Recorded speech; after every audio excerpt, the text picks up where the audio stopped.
Hello everyone, welcome to Sai Properties Karjat.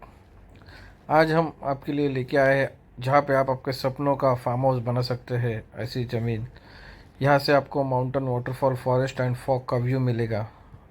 और सबसे बड़ी बात यह है कि ये सिर्फ करजत सिटी से सिर्फ 5 किलोमीटर और करजत स्टेशन से सिर्फ 7 किलोमीटर की दूरी पर बसा हुआ है। यहाँ पर आपको आधा एकड़ से लेके 1 एकड़, 1.5 एकड़, 2 एकड़ तक के एग्रीकल्चर लैंड अवेलेबल है।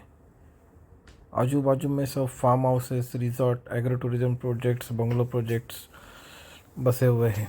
अगर आपको देखना है तो हमें संपर्क कीजिए। Thank you.